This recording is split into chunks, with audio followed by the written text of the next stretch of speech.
वाले की जय, कारा वाले की जय, कारा वाले की जय, कारा वाले की जय। सब मिलके बोलो प्रेमी जय जय जय। मैं राजेश भूटानी सत्संग मित्र मंडल की तरफ से आप सभी को जय सच्चिदानंद करता हूँ। अभी अभी हमने गुरु महाराज के जयकारे के साथ इस नव वर्ष के सत्संग की शुरुआत की है और इसके साथ ही मैं आपको लोहड़ी और मकर संक्रांति की भी बहुत बहुत बधाई देता हूँ। साथियों, ये सत्संग मित्र मंडल जो कि आपकी सेवा में सत्संग और ध्यान, जिसको मेडिटेशन कहते हैं, उसमें कार्यरत है। इसके साथ साथ ही हमने अपनी जो सहयोगी संस्था है अलौकिक आध्यात्मिक सेवा समिति, जो कि हमारा रजिस्टर्ड ट्रस्ट है, उसके माध्यम से भी पिछले कुछ वर्षों से हम लगातार नर सेवा करते आ रहे हैं। यानी ज़रूरतमंद मनुष्यों की ज़रूरतमंद जगह पर जहाँ भी कोई आवश्यकता होती है हम उनकी सेवाएं देते आ रहे हैं। तो इसके लिए मैं फिर सभी का सहयोग का, जो भी सत्संग मित्र मंडल से जुड़े हुए हैं, उनका बहुत बहुत आभार प्रकट करता हूँ। राम बुलावा भेजिया, राम बुलावा भेजिया, दिया कबीरा रोए। राम बुलावा भेजिया, दिया कबीरा रोए। अरे क्या करूं तेरे बैकुंठ को, जहां साध संगत ना होए। तो साथियों, सत्संग का एक बहुत ही महत्व है। सत्संग की जो महिमा है उसका अवर्णनीय है और हमें जैसे ऐसे जो अच्छा सत्संग साथी मिलते हैं और गुरु महाराज का आशीर्वाद मिलता है, वो हमारे लिए संजीवनी का काम करता है इस जीवन के अंदर। तो जैसे जैसे मैं आगे ये सत्संग चलेगा, मैं आपसे केवल एक ही विनती करूंगा कि इस सत्संग को आखिरी तक आप जरूर देखें और इसमें जो मेडिटेशन है, जो ध्यान है, जो आगे आएगा, उसके साथ साथ आप ध्यान भी जरूर करें, क्योंकि ध्यान जो है बड़ी उपयोगी चीज़ है। तो आइए अब सत्संग को हम आगे बढ़ाते हैं। तो इसमें सबसे पहले हम जो हमारा भजनों का कार्यक्रम है, हम भजनों के कार्यक्रम की तरफ बढ़ते हैं। भजनों के कार्यक्रम में मैं सबसे पहले प्रार्थना करने जा रहा हूँ हमारे हरीश गुलियानी जी, जो कि बहादुरगढ़ की से हैं और उनकी हरियाणा के अंदर एक प्रसिद्ध अपनी जागरण मंडली है और गुरु महाराज के चरणों से, सत्संग मित्र मंडल से बहुत ही सालों से जुड़े हुए हैं। उन्होंने कुछ अपने भाव श्रद्धा सुमन के रूप में सत्संग मित्र मंडल को भेजे हैं। तो मेरी प्रार्थना हरीश जी से है। जय गुरुदेव। सत्संग मित्र मंडल को हरीश गुलियानी का सादर जय सच्चिदानंद। सत्संग मित्र मंडल श्री राजेश भूटानी जी के द्वारा 10-12 साल से जुड़ा हूँ और अनेक तीर्थ यात्रा में गया हूँ। जो प्यार सत्संग मित्र मंडल से हमें मिला है, मेरे पास शब्द कम हैं, क्योंकि ये तो सबको आपस में मिलाते हैं। जब से जुड़ा हूँ, हर एक दुख सुख में राजेश भूटानी द्वारा काफ़ी आशीर्वाद प्राप्त होता है। सत्संग मित्र मंडल की वजह से मेरा पूरा परिवार सुख में है। इसके लिए मैं राजेश भूटानी जी का व सत्संग मित्र मंडल का आभार व्यक्त करता हूँ। जय सच्चिदानंद। इसी प्रकार आपस में मिलते रहें। जय सच्चिदानंद। तुझे जाने क्या हो गया, बोल बाके बिहारी लाल की। अंदर से जयकारा का साथ होना चाहिए। बोल बाके बिहारी लाल की। ओ जब से देखा तुझे जाने क्या हो गया, ओ जब से देखा तुझे जाने क्या हो गया। ओ मुरली वाले शाम मैं तेरा हो गया, ओ मुरली वाले शाम मैं तेरा हो गया। ओ जब से देखा तुझे जाने क्या हो गया, ओ जब से देखा तुझे जाने क्या हो गया।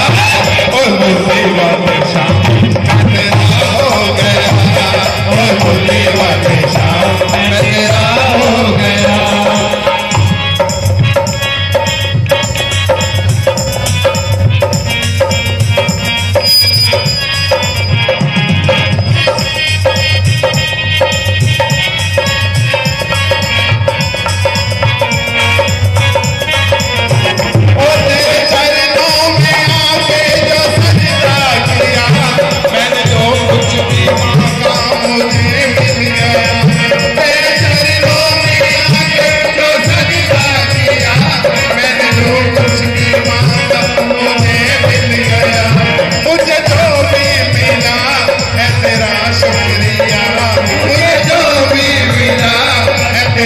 शुक्रिया ओ मुरली वाले शाम मैं तेरा हो गया ओ मुरली वाले शाम मैं तेरा हो गया जब से देखा तुझे जान क्या हो गया जब से देखा तुझे जान क्या हो गया ओ मुरली वाले शाम मैं तेरा हो गया ओ मुरली वाले शाम मैं तेरा हो गया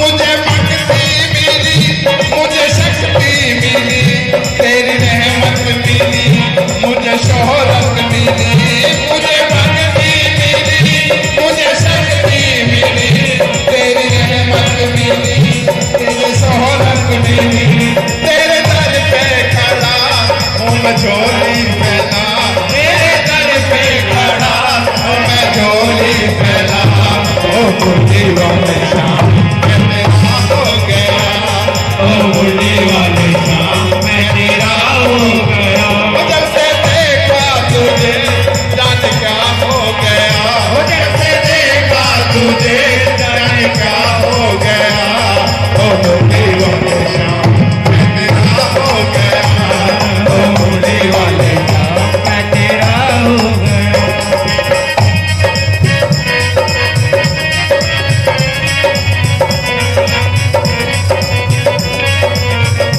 जब भी आवाज तुम चले आओगे मेरे उजड़े चमन को पिला जाओगे जब भी आवाज तुम चले आओगे मेरे उजड़े चमन को पिला जाओगे जब भी आवाज तुम चले आओगे मेरे उजड़े चमन को पिला जाओगे जब भी आवाज तुम चले आओगे मेरे उजड़े चमन को पिलाओगे ओ तेरे दर पे खड़ा मैं झोली फैला तेरे दर पे खड़ा मैं झोली फैला मुरली वाले शाम मैं तेरा हो गया ओ मुरली वाले शाम मैं तेरा हो गया जब से देखा तुझे जाने क्या हो गया जब से देखा तुझे जाने क्या हो गया ओ मुरली वाले शाम मैं तेरा हो गया ओ मुरली वाले शाम मैं तेरा हो गया ओ मुरली वाले शाम मैं तेरा बोल बाके बिहारी लाल की बहुत ही सुंदर भाव अभी हरीश जी ने दिए और अपने भजन के रूप में भी बहुत ही अच्छे भाव प्रस्तुत किए। अब मैं अगली प्रार्थना करने जा रहा हूँ हमारे ज्ञान भैया जी से, जो कि शास्त्री नगर में दिल्ली में जो गुरु महाराज का आश्रम है उससे जुड़े हुए हैं, और उन्होंने भी अपने भाव और सुंदर भजन, और ज्ञान जी ने जो है जो अपने भजन के साथ साथ जो हमें दर्शन होने जा रहे हैं वो महामंडलेश्वर निर्भयानंद जी महाराज के, निर्भयानंदी पुरी जी महाराज के, जिनको कि हम निर्मल बहन जी या दीदी के नाम से भी जानते हैं, और उनका स्नेह हमें एक बड़ी दीदी की तरह ही मिलता है।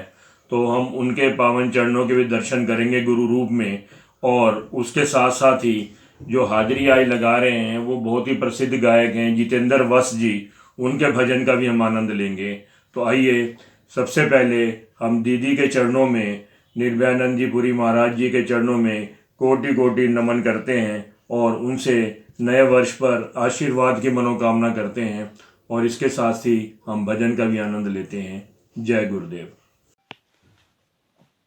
ॐ अस्तु मा सद्गमय तमसो मा ज्योतिर्गमय मृत्योर्मा अमृतं गमय। बोल जयकारा बोल मेरे श्री गुरु महाराज की जय। श्री परमहंस दयाल जी महाराज की जय। श्री नंगली निवासी भगवान की जय। श्री परमपुरी सरकार की जय। श्री अलौकिक आध्यात्मिक सेवा समिति रोहिणी द्वारा बहुत ही नेक काम किए जा रहे हैं। बेसहारा वृद्धजनों को इस सर्दी में गरम कंबल का वितरण, चादरों का वितरण ये किया जा रहा है और समय समय पे और भी नेक काम ये समिति करती रहती है। गुरुदेव से यही प्रार्थना है, अपना वरदस्त सदैव संत जनों पे बनाए रखे। गुरुदेव कृपा करें। खासकर श्री राजेश भूटानी जी सदैव प्रयासरत रहते हैं। आध्यात्मिक यात्राओं पर भी हमें अपने साथ ही ले जाते हैं। प्रभु से प्रार्थना है, गुरुदेव से प्रार्थना है, सदैव इनके ऊपर भी अपना वरदस्त बनाए रखें। एक छोटा सा भजन मैं प्रस्तुत कर रहा हूँ। अंदर प्रभु जी दा डेरा, अंदर जोत जगदी। अंदर प्रभु जी दा डेरा, अंदर जोत जगदी। अंदर जोत जगदी, अंदर जोत जगदी। अंदर प्रभु जी दा डेरा, अंदर जोत जगदी। जेड़ा जोत ना जगावे, पहला मन नू समझावे। पहला जेड़ा जोत ना जगावे, पहला मन नू समझावे। पिछे भेद प्रभु दा पावे। अंदर नमस्कार जी, आप सभी को लोहड़ी की बहुत बहुत शुभकामनाएं आपको। और आज हम अलौकिक आध्यात्मिक सेवा समिति की तरफ से यहाँ जो माता राम बेटी वृद्धाश्रम है, ये जो बाईपास के ऊपर दिल्ली में बना हुआ है, यहाँ पर आए हैं। और ठंड का मौसम है तो इसलिए हम अपनी संस्था की तरफ से सबके सहयोग से जो थोड़ा बहुत हमसे श्रद्धा सुमन बन पाए हैं वो आप सभी के चरणों में हम अर्पित करते हैं। और एक प्रार्थना और आप सभी से करते हैं कि आप सबका आशीर्वाद हमारे ऊपर बना रहे। इसी मनोकामना के साथ आप सभी को लोहड़ी बहुत बहुत मुबारक हो। बहुत बहुत शुभकामनाएं। जन्नत का नजारा है महाराज के कदमों में। एक नूर इलाही है गुरुदेव के चरणों में। जन्नत का नजारा है महाराज के कदमों में। वो वक्त न भूला है, वो वक्त न भूलेंगे। वो वक्त न भूला है, वो वक्त न भूलेंगे।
मुझे इसको गम नहीं है कि बदलता है तो बदल जाए ये जमाना। मेरी जिंदगी के मालिक कहीं तुम बदल न जाना, कहीं तुम बदल न जाना। सजा दो घर को गुलशन सा, सजा दो घर को गुलशन सा, मेरे सरकार आए। सजा दो घर को गुलशन सा, सजा दो घर को गुलशन सा, मेरे सरकार आए हैं, मेरे सरकार। सीधे हाथ उठा के ताली बजा करके बोलिए, वो सजा दो घर को गुलशन सा, सजा दो मेरी सरकार आए, मेरी सरकार आए, मेरी सरकार आए।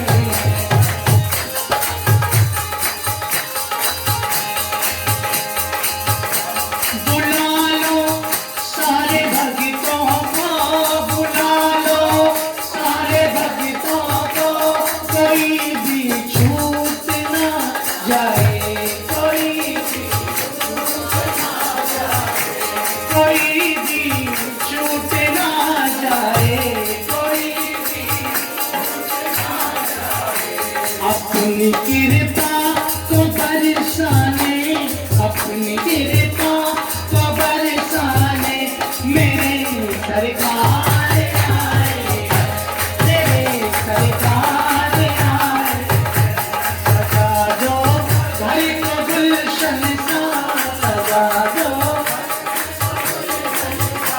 मेरी सरकार आए, मेरे सरकार आए। पखारो इनके चरणों को, पखारो इनके चरणों को, बहाकर प्रेम की गंगा, बहाकर प्रेम की गंगा, बहाकर प्रेम की गंगा। बिछा दो, बिछा दो, ताली बजाएंगे हाथ उठा करके, बिछा दो अपनी पलकों को, बिछा दो। अभी अभी हमने बहुत ही सुंदर दर्शन दीदी जी के किए और इसके साथ साथ ही मैं पुनः एक बार अपने ज्ञान भैया का और जो गायक हैं हमारे वस्त भैया, उन सभी का आभार प्रकट करता हूँ। और इसके साथ ही हम आगे बढ़ते हैं अपने मेडिटेशन की तरफ, जो कि हमारा ध्यान का कार्यक्रम है, हम उसकी तरफ बढ़ते हैं। तो ध्यान में साथियों, कबीरा कबीरा सब जग निर्धना, कबीरा सब जग निर्धना, धनवंता ना कोई, कबीरा सब जग निर्धना, धनवंता ना कोई, धनवंता तो ही जानिए। देखिए इस शब्द को समझिएगा, धनवंता तो ही जानिए, जिस राम नाम धन होए। यानी ये राम नाम धन क्या है, इसको कैसे पाना है, इसी पर ही हम आज आपसे मिल करके और इसी पर ही हम चर्चा करते हैं कि राम नाम धन क्या है, ये अंदर का धन क्या है, और हमें अंदर का धन ध्यान के माध्यम से, मेडिटेशन के माध्यम से इस अंदर के राम को कैसे जगाना है। एक मैं आपको एक छोटा सा दृष्टांत बताता हूँ कि एक आश्रम के अंदर एक शिष्य रहते थे, बहुत टाइम से गुरु की सेवा में लगे हुए थे।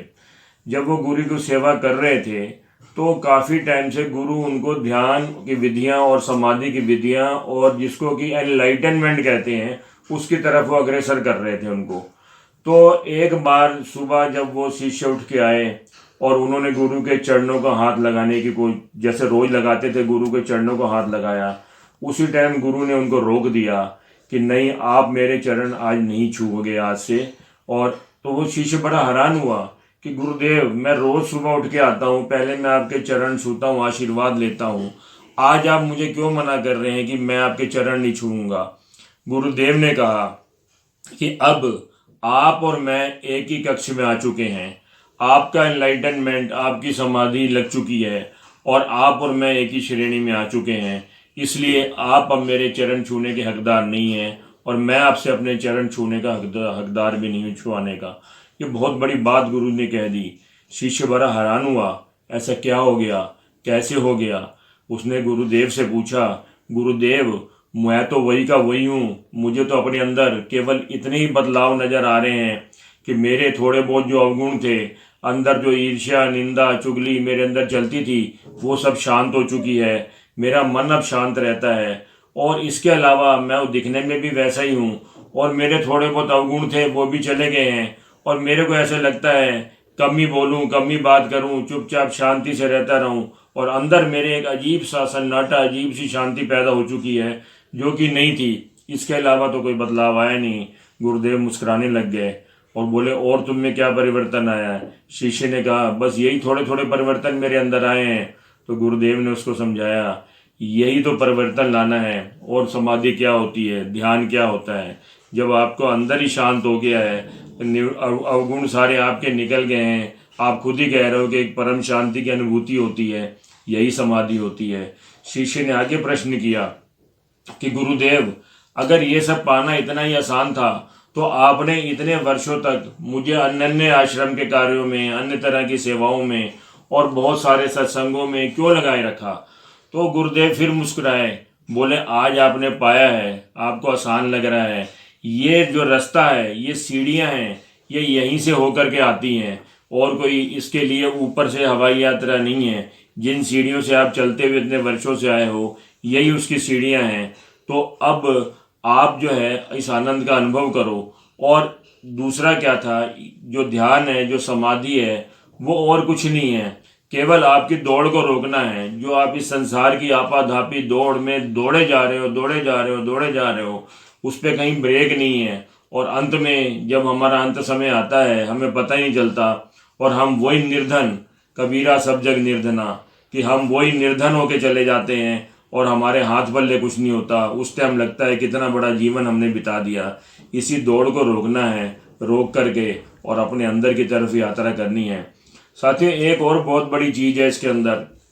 हमें अक्सर लगता है कि है क्या, मन है, मंदिर है, अपने मन को जगाना है, अपने मंदिर को जगाना है, हम बैठ करके कर लेंगे, हम जो चाहें कर लेंगे, हम पाठ पूजा कर लेंगे, हम मंदिरों में घंटियां बजा लेंगे, हम जा करके कुछ भी तरह के जो आज कर्म कांड है वो कर लेंगे, तो वो सारी भगवान की पूजा ही है, उससे भी तो हमें प्राप्त हो जाएगा। नहीं साथियों, इसके लिए आपको जरूर किसी जानकार की, किसी सतगुरु की, किसी पहुँचे हुए की, जिसको ये चीज़ें पता हो, उसकी शरण में जाना ही पड़ेगा, उसका साथ लेना ही पड़ेगा, उसका सहयोग आपको लेना ही पड़ेगा। वही आपको रास्ता दिखा सकता है और आपको इन कर्म कांडों से हटा करके आपको अंदर की यात्रा पर ले जा सकता है। एक छोटा सा मैं आपको दृष्टांत और देता हूँ कि एक सेठ था, बड़ा धनाढ़ था, वो एक सतगुरु का शिष्य बना और उसके आश्रम में जा करके जब भी उसको अपने व्यापार से फुर्सत मिलती थी 2 दिन 4 दिन जाकर रहा करता था। एक बार की बात है, वो इसी तरीके से उन सतगुरु के आश्रम में जाकर रहने गया। तो सतगुरु का जो बुलावा था वो बाहर दूर गांव से सत्संग का आया हुआ था और सत्संग बड़ा था। तो सतगुरु ने को एक युक्ति सूझी कि चलो इसका भ्रम भी दूर हो जाएगा कि ये अपने आप पाया जा सकता है या गुरु जरूरी है हर चीज़ के लिए। उसके मन में भी इस तरह का संशय था। तो सतगुरु ने क्या किया कि अपने आश्रम, क्योंकि गुरु कोई ना कोई युक्तियाँ निकालते हैं, तो सतगुरु ने आश्रम के जो भी बाकी कर्मचारी या जो भी सेवारत थे सबको साथ लिया और उस सेठ से ये कहा कि ये आश्रम की चाबियां रखी हुई हैं, हम सब 3 दिन के लिए दूर गांव सत्संग पे जा रहे हैं, आश्रम आपके हवाले है और हाँ, आप अपना खाना बनाना और खाना।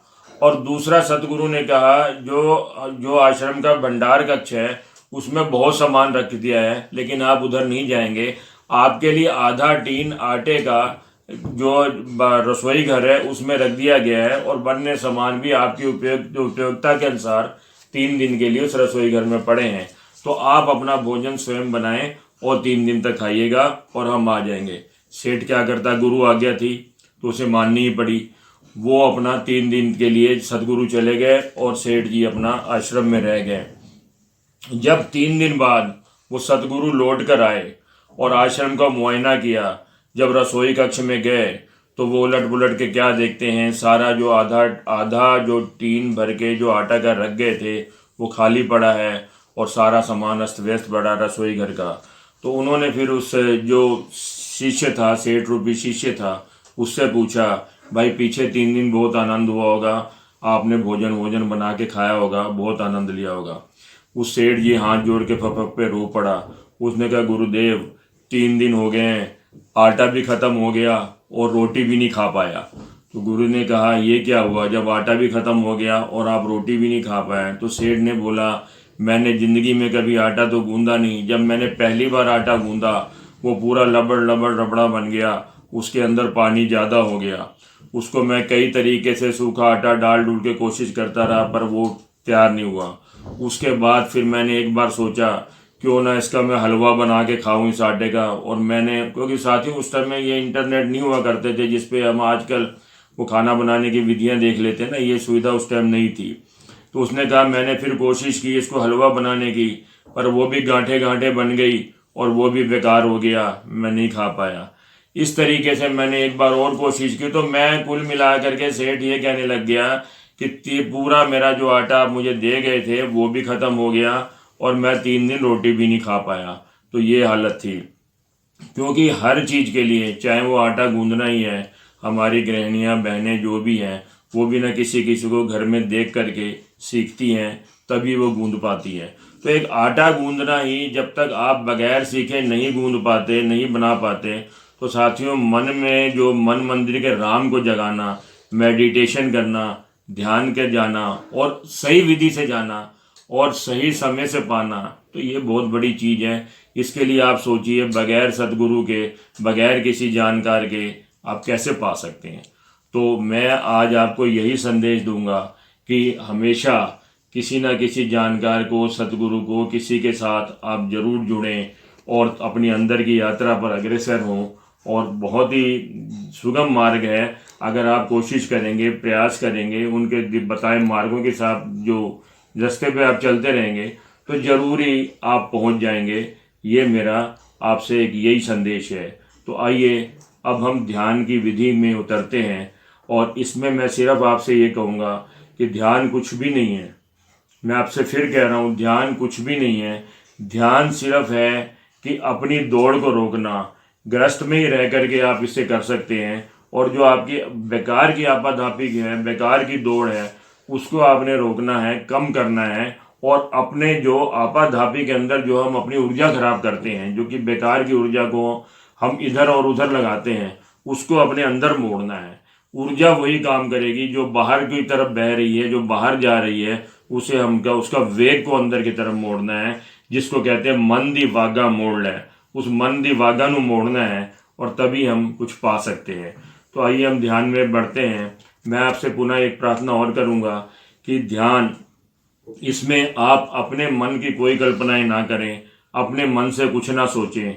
जैसे जैसे आपको इसमें बताया जाएगा और जिस भी टाइम से जो जो बताया जाए, जब आंख बंद करने को बोला जाए, जो जो आपको इसमें निर्देश हो, आप केवल उसी का पालन करें और आनंद लें, मस्ती लें और मस्ती में झूमें। तो आइए हम फिर ध्यान शुरू करते हैं। जय गुरुदेव, जय सच्चिदानंद। अब हम मेडिटेशन यानी ध्यान की तरफ बढ़ते हैं। मैं आपसे पुनः प्रार्थना करूंगा कि मेडिटेशन में जाने से पहले आप जिस भी पोजीशन पर हैं, आप ये मत सोचिए कि आपको जो रीढ़ की हड्डी के साथ पूरी कमर को एकदम सीधा तान के बैठना है, क्योंकि मुझे पता है आजकल स्थितियाँ, परिस्थितियाँ, जो तबीयत का हिसाब सबका वो नहीं रह गया पहले वाला। मैं यही चाहूँगा कि आप जिस भी तरह से कंफर्टेबल पोजीशन में हैं, आप वैसे बैठें, आराम से बैठें और धीरे धीरे बड़ी कोमलता से अपनी आँखों को बंद करना है। अपनी आंखें बंद कीजिए, धीरे धीरे, पूरी कोमलता से। हमने बहुत सारी विधियों से, सत्संग मित्र मंडल के माध्यम से ध्यान किया है और हर बार अलग अलग विधियों से हम ध्यान करते हैं। आज की जो विधि है बहुत ही सरल विधि है, जिसको कि संगीत ध्यान कहते हैं। आज हम इस संगीत ध्यान के माध्यम से अपने अंदर अपने राम को पुकारेंगे, अंदर वाले राम को। और मैं आपसे वादा करता हूँ और विश्वास दिलाता हूँ कि आप अगर पूरे विश्वास के साथ चलेंगे तो कोई ना कोई झलक आज आपको ज़रूर नज़र आएगी उस अंदर वाले राम की। ये विधि बड़ी उत्तम विधि है। इस विधि से चैतन्य महाप्रभु ने पाया, मीराबाई ने पाया, सहजो बाई ने पाया और भी बहुत से संतों ने इसी संगीत में ध्यान की विधि से पाया। आपको बहुत ही सुंदर एक भजन अभी सुनाई देगा। आप भजन में पूरी तरह से तल्लीन हो जाएं। हरिओम धुन के ऊपर भजन है और विपस्सना ध्यान जब हम आगे करेंगे छोटा सा, तो हरिओम जब सांस लेनी है तो उसके साथ अपनी सांसों पे ध्यान दीजिएगा हरि, और जब श्वास छोड़ेंगे तो ओम। तो इस तरह अपने अंदर आपने हरिओम की माला बनानी है। पहले आप इस भजन में पूरी तरह से तल्लीन हो जाएं और तालियां बजाएं, झूमें। अगर आपका उठ के नाचने को मन करे इस भजन में तो भी आप नाचें और पूरी तरह से भजन का आनंद लें और अपने अंदर डूबते चले जाएं, डूबते चले जाएं, डूबते चले जाएं।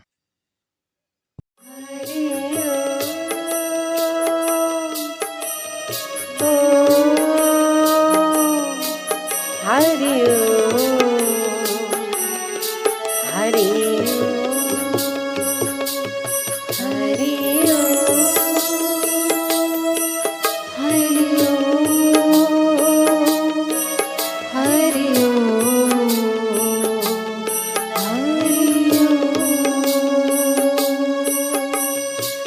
हरति पातकानीति श्री हरि, जो पापों का नाश कर दे उसका नाम हरि है। और आज पाप मोचिनी एकादशी है। प्रीतिपूर्वक भक्ति सहित हरि ओम हरि हरि हरि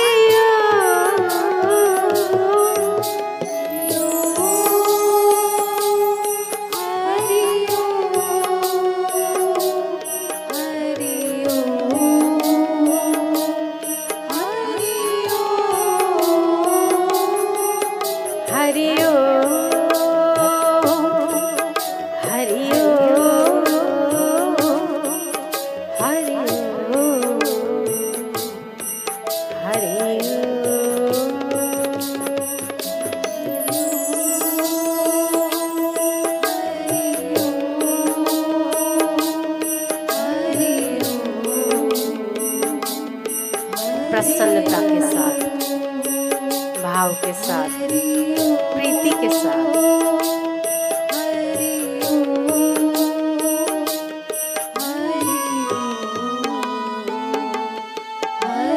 भक्ति सहित लिया गया नाम हरि ओम हरि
कीर्तन का मतलब ही होता है लय और तालबद्ध भगवत नाम का एक साथ उच्चारण करना।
राम राम हरे हरे, हरे कृष्ण कृष्ण कृष्ण हरे हरे, हरे राम राम राम हरे हरे, हरे कृष्ण कृष्ण कृष्ण हरे हरे, हरे राम राम राम हरे हरे। मन बिल्कुल हल्का हो चुका है, भाव विभोर हो चुका है। हरिओम हरे राम हरे कृष्णा की धुन के साथ ही हम पूरी तरह से मन द्रवित हो चुका है। आंसू आ रहे हैं तो आने दें, उन आंसुओं को मत रोकिएगा। ये मोती हैं अंदर के, यही मोती आपको उस राम तक ले जाएंगे।